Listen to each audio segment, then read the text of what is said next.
Assalamualaikum warahmatullahi wabarakatuh. Perkenalkan, kami dari kelompok 8 yang beranggotakan Sela Adiyani dengan NIM 193310074 dan Aprilia Bunga Putri dengan NIM 193310079 akan mempresentasikan sumber daya perumusan kebijakan publik. Aktor-aktor dalam perumusan kebijakan publik. Yang pertama ada state, privat, dan civil society.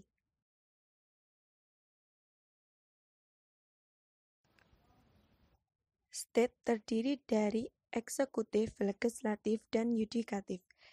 Privat terdiri dari pengusaha atau swasta.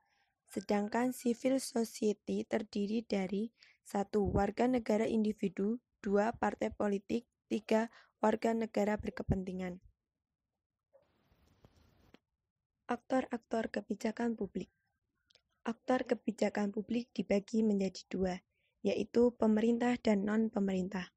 Pemerintah terdiri dari legislatif, eksekutif, instansi administratif, dan lembaga peradilan. Sedangkan non-pemerintah terdiri dari kelompok kepentingan, partai politik, dan warga negara individu. Legislatif. Legislatif berhubungan dengan tugas politik sentral dalam pembuatan peraturan dan pembentukan kebijakan dalam suatu sistem politik.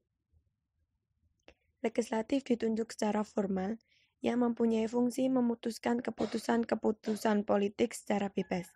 Dalam melakukan penetapan perundangan, parlemen mempunyai peran sentral dalam mempertimbangkan, meneliti, mengoreksi, sampai menyebarluaskan kebijakan kepada masyarakat. Di negara-negara komunis, legislatifnya hanya melakukan ratifikasi atau konfirmasi atas keputusan yang telah dibuat oleh pejabat tinggi dalam partai komunis.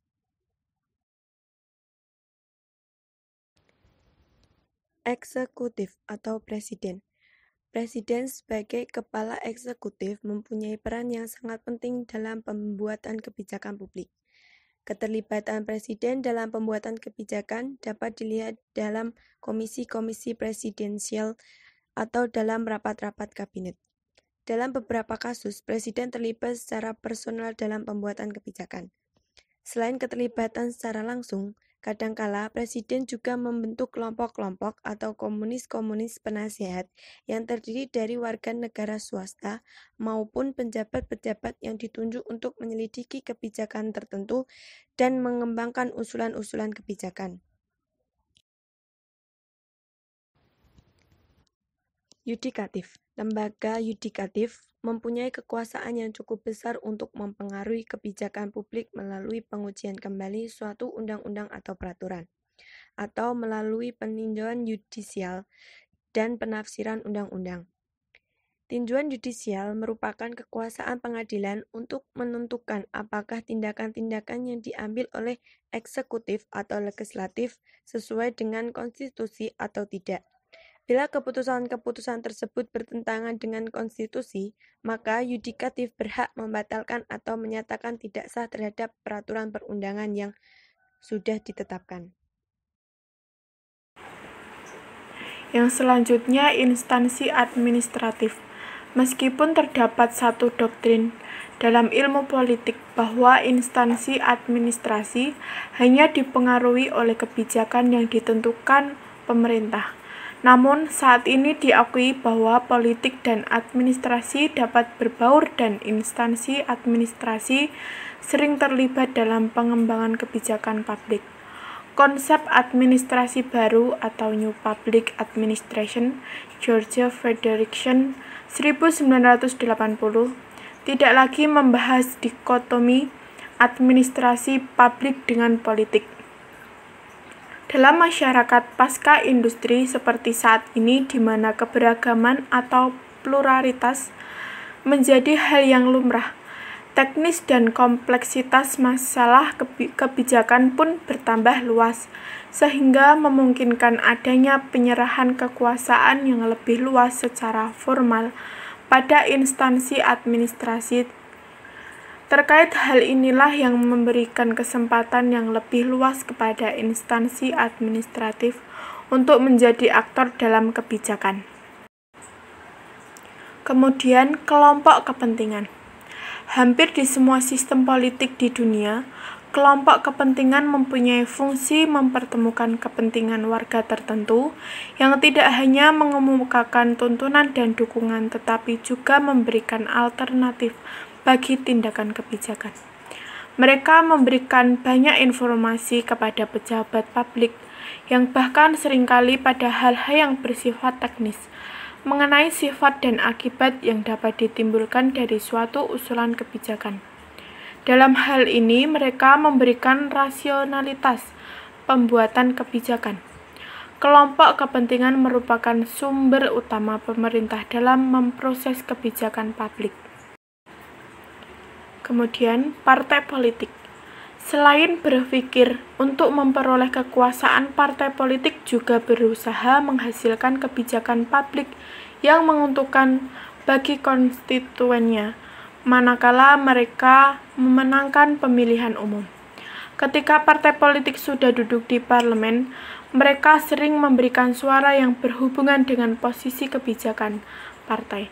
Hal ini menunjukkan posisi tawar yang cukup besar ketika mereka mengusulkan kebijakan-kebijakan.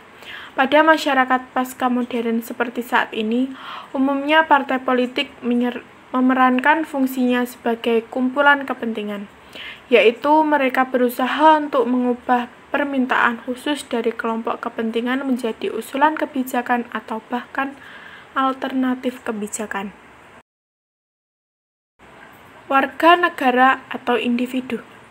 Meskipun tugas untuk membuat kebijakan biasanya diberikan kepada pejabat publik, namun dalam beberapa kejadian, warga negara sebagai individu masih mempunyai peluang untuk berpartisipasi secara langsung dalam pembuatan kebijakan.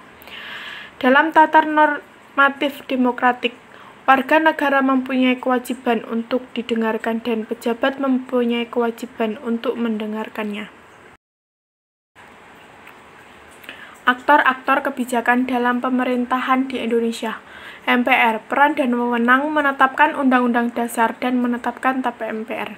Presiden, peran dan wewenang membentuk undang-undang dengan persetujuan DPR dan menetapkan peraturan pemerintah pengganti undang-undang. DPR, peran dan wewenangnya membentuk undang-undang bersama Presiden. Pemerintahan, peran dan wewenang menetapkan peraturan pemerintah untuk melaksanakan undang-undang. Menteri, peran dan wewenang menetapkan peraturan menteri atau keputusan menteri sebagai peraturan pelaksana. Yang selanjutnya, lembaga pemerintah non menetapkan peraturan-peraturan yang bersifat teknis, yaitu peraturan pelaksanaan dari perundang-undang yang lebih tinggi derajatnya. Direktorat Jenderal, peran dan wewenang menetapkan atau mengeluarkan peraturan-peraturan pelaksanaan yang bersifat teknis di bidangnya masing-masing. Badan-badan negara lainnya, peran dan wewenangnya mengeluarkan atau menetapkan peraturan-peraturan pelaksanaan yang berisi perincian dari ketentuan-ketentuan perundangan yang mengatur di bidang tugas dan fungsinya masing-masing. Selanjutnya, pemerintahan provinsi. Peran dan wewenangnya menetapkan peraturan daerah provinsi dengan persetujuan DPRD provinsi. DPRD provinsi. Peran dan wewenang menetapkan peraturan daerah provinsi bersama-sama dengan pemerintah daerah. Kemudian pemerintahan kabupaten atau kota, tugas peran dan wewenangnya yaitu menetapkan peraturan daerah kabupaten atau kota dengan persetujuan DPRD kabupaten atau kota. Dan yang terakhir, DPRD kabupaten atau kota. Peran dan wewenangnya menetapkan peraturan daerah kabupaten. Cukup sekian penjelasan dari kami. Terima kasih. Wassalamualaikum warahmatullahi wabarakatuh.